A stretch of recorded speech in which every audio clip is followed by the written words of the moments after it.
तर नमस्कार विद्यार्थिनींनो, गृहिणींनो. तर आजच्या व्हिडिओमध्ये आपण अंगणवाडी सेविका, मदतनीस, मुख्य सेविका, मुख्य पर्यवेक्षिका यांसाठी टॉपिक 2 घेऊन आलेलो आहे. तांत्रिक प्रश्नामधला जो की आहे SAG स्कीम फॉर ॲडॉलसंट गर्ल्स व पोषण आहार. ही योजना अत्यंत महत्त्वाची आहे.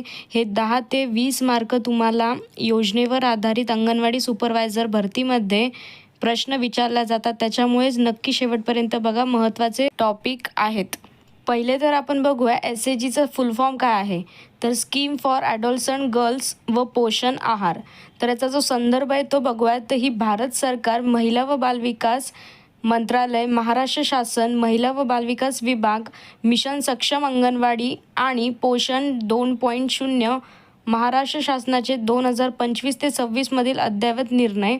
तुम्हाला याच्यावरनं इतकं तर कळालं असेल की स्कीम फॉर ॲडॉलसंट गर्ल्स व पोषण आहार ही योजना भारत सरकारद्वारे चालवली जाते, महिला व बालविकास विभाग अंतर्गत. तर याच्यावर देखील प्रश्न विचारले जातात, वारंवार आलेले आहेत यामागे. आता आपण या योजनेचा परिचय बघूयात. तर SAGचा आपण फुल फॉर्म बघितलेला आहे, स्कीम फॉर ॲडॉलसंट गर्ल. तर SAG म्हणजे की ही किशोरवयीन मुलींच्या पोषण, आरोग्य, शिक्षण, जीवन कौशल्य आणि सक्षमीकरणासाठी राबविण्यात आलेली केंद्र पुरस्कृत योजना आहे. तर जर तुम्हाला विचारलं SAG अंतर्गत काय आहे, तर किशोरवयीन मुलींच्या. आता इथे तुम्हाला किशोरवयीन मुलींचं वय काय असतं हे मला एकदा कॉमेंटमध्ये सांगताल. पोषण, आरोग्य आणि याच योजनेअंतर्गत त्यांना शिक्षण, जीवन कौशल्य आणि त्यांना स्वावलंबी कसं बनावायचं या अंतर्गत ही योजना आहे. 2021 ते 22 पासून ही योजना सुरू झालेली आहे आणि या योजनेचं डिटेल नाव आहे की मिशन सक्षम अंगणवाडी अँड पोषण 2.0 मध्ये समाविष्ट करण्यात आलेली आहे. तर या योजनेचं नाव आहे मिशन सक्षम अंगणवाडी पोषण 2.0.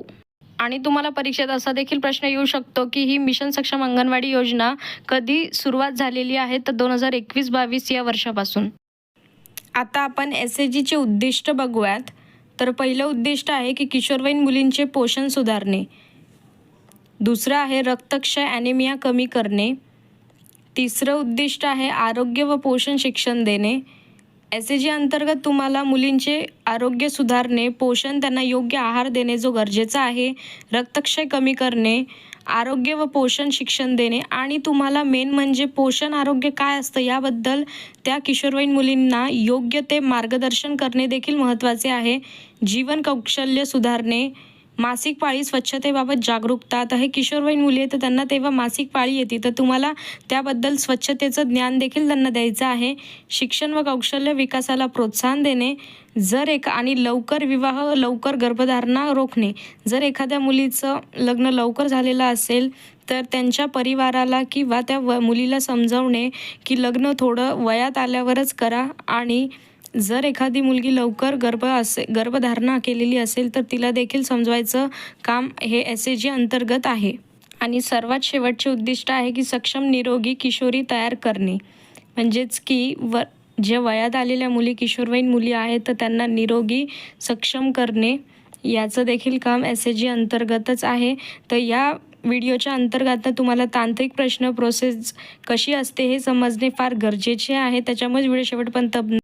तिसरं बघूयात की लाभार्थी काय आहे. तर प्रमुख लाभार्थी या योजनेचा फायदा 14 ते 18 वर्ष वयोगटातील किशोरवयीन मुली.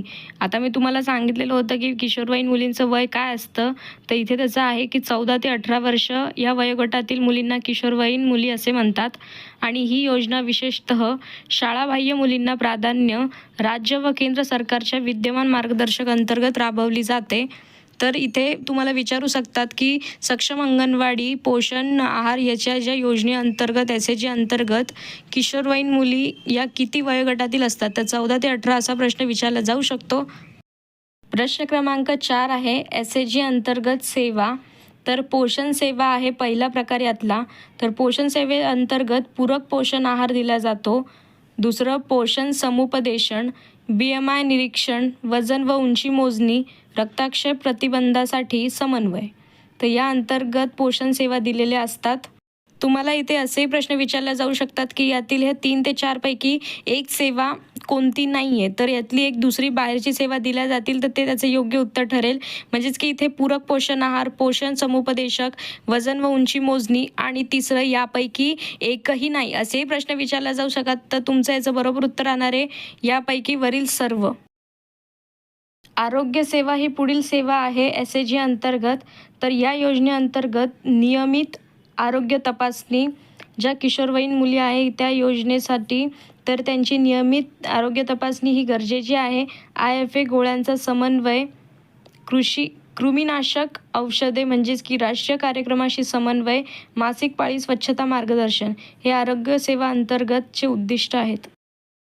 तर शिक्षण व कौशल्य या अंतर्गत तुम्हाला काय शिकवले जाते तर life skills education, digital literacy, financial literacy, career guidance आणि एज्युकेशनल स्किल्स. तर तुम्हाला काही शैक्षणिक पात्रता असेल, स्किल्स असेल ते शिकवलं जातं. तुम्हाला इथे करिअरबद्दल मार्गदर्शन दिलेलं असतं. फायनान्शियली तुमचं कसं म्हणजे नाही का शेड्यूल बनवायचं ते देखील शिकवलं जातं. डिजिटल काही स्किल्स आहे ते देखील शिकवलं जातं. तर या योजनेअंतर्गत किशोरवयीन मुलींना बऱ्याच अशा फायद्याच्या गोष्टी शिकवल्या जातात. 5 टाईप आहे की मिशन सक्षम अंगणवाडी अँड पोषण 2.0 मध्ये SAG सर्व्हिस म्हणजे की कोणत्या आहेत तर 2021-22 पासून खालील योजना एकत्रित करण्यात आलेल्या आहे. पहिले या योजना म्हणजेच की अंगणवाडी जेव्हा केंद्र सुरू होण्याच्या पहिले या प्रत्येक योजना म्हणजे की वेगवेगळ्या ठिकाणी राबवल्या जात होते. म्हणजे की जसं की शिक्षण एका केंद्रामध्ये, आरोग्य एका केंद्रामध्ये, पण या एकात्मिक बालविकास अंतर्गत या सगळ्या योजना एकत्र करण्यात आलेल्या आहेत. जर तुम्हाला विचारलं 2021मध्ये कोणत्या योजना एकत्रित करण्यात आलेल्या आहेत तर याचं जे बरोबर उत्तर ठरेल ते अंगणवाडी सर्व्हिस, पोषण अभियान, स्कीम फॉर ॲडॉल्संट गर्ल्स SAG. तर यांमुळे पोषण, आरोग्य, किशोरी विकास यांची एकात्मिक व्यवस्थापन केलेले आहे. म्हणजे ह्या सगळ्या योजना एकत्रित केल्या म्हणजे की मुलींना आणि गरोदर स्तनदा मातांना या योजनेचा एकाच केंद्रामध्ये फायदा घेता येईल अंगणवाडी सेविका अंतर्गत. पुढचा टाईप बघूयात पोषण आहार सप्लिमेंटरी न्यूट्रिशन प्रोग्राम SNP. तर इथे पोषण आहार म्हणजे काय आहे तर ICDS अंगणवाडी सर्व्हिस अंतर्गत लाभार्थ्यांना त्यांच्या दैनंदिन आहारातील घोषणातील तूट भरून काढण्यासाठी दिला जाणारा अतिरिक्त पोषण पूरक आहार म्हणजे पूरक पोषण आहार SNP आहे. तर इथे पोषण आहार हा अंगणवाडीमध्ये जे विद्यार्थी लहान लेकरं शिकत असतात म्हणजेच की 0 ते 3 वर्षापर्यंत टेक होम राशन सिस्टीम आहे. म्हणजे की तुम्हाला घरपोच तुम्हाला धान्य दिलं जातं जे गरजेचं आहे. न्यूट्रिशन आहे म्हणजे की त्याच्यात पोषक आहार आहे त्यासाठी. आणि 3 ते 6 वर्ष वयोगटातील विद्यार्थ्यांना हे अंगणवाडीमध्ये ते अन्न शिजवले जातात आणि त्यांना ते पोषण आहार दिले जाते. जसेच की आणि एक दुसरी योजना अशी पण आहे की गर्भवती महिला ज्या आहेत त्यांना देखील त्यांच्या घरापर्यंत जर त्यांनी नाव नोंदणी केलेली असेल तर त्यांना पोषण आहार दिलेला असतो घरपोच. तर ही पोषण आहार सप्लिमेंटरी न्यूट्रिशन प्रोग्राम SNP आहे. तर इथे तुम्हाला कळालेलंच असेल की पोषण आहार म्हणजे काय. जर आपल्या शरीरामध्ये काही कमतरता असेल तर या पोषण आहारानुसार आपलं ते भरलं जातं. 7 आहे पोषण आहाराचे लाभार्थी. तर इथे तुम्हाला प्रश्न असाही देखील विचारला जाऊ शकतो की पोषण आहाराचे लाभार्थीचे वय काय असते तर 6 महिने ते 6 वर्षे बालके. मग इथे मुलगा असो की मुलगी असो दोघांनाही मिळणार आहे. गर्भवती महिला, स्तनदा माता आणि गंभीर कुपोषित SM बालके अतिरिक्त पोषण सहाय्य. तर इथे या 4 जणांना हे पोषण म्हणजेच की पोषण आहाराचे लाभार्थी आहे. आता आपण शेवटचा पाठ बघूया या व्हिडिओचा. तर 8 आहे पोषण आहाराची उद्दिष्टे. तर कुपोषण कमी करणे. जे लहान बालके आहे त्यामधील कुपोषण म्हणजेच की त्यांची कमतरता ज्या गोष्टींची असेल तर ते कमी करणे. बालकांची योग्य वाढ, मातांचे पोषण सुधारणे. जर एखादी गर्भवती स्त्री असेल तर तिचे पोषण सुधारणे. वजन कमी करणे. जर एखाद्या महिलेचं गर्भधारणेच्या टाईमला जर जास्त वय असेल तर त्याच्यामुळे ती होऊ शकते, त्याच्यामुळेच योग्य तपासणी करून वजन कमी करणे. सूक्ष्म पोषक तत्वांची कमतरता कमी करणे. आरोग्यदायी विकासाला चालना देणे. तर आजच्या व्हिडिओमध्ये आपण SAG अंतर्गत जी सर्व्हिस योजना आहे ती बघितलेली आहे डिटेलमध्ये, त्याची प्रक्रिया काय आहे. तर आता उद्याच्या व्हिडिओमध्ये आपण ह्याच्यावर डिटेल क्वेश्चन्स बघूया. या योजनेअंतर्गत तुम्हाला परीक्षेमध्ये कशा प्रकारचे प्रश्न विचारले जाऊ शकतात ते बघूया. तर अशाच प्रकारचे आणखी व्हिडिओ बघण्यासाठी आपल्या चॅनलला लाईक, शेअर आणि सबस्क्राईब करा. नवीन असेल तर फॉलो करायला विसरू नका. आपण कालपासूनच डेली करंट अफेअर्सचे व्हिडिओ देखील चालू केलेले आहेत. कारण की प्रत्येक परीक्षेमध्ये करंट अफेअर, चालू घडामोडी या देखील प्रश्न विचारल्या जातात, त्याच्यामुळे ते देखील व्हिडिओ बघा, महत्त्वाचे आहे. धन्यवाद.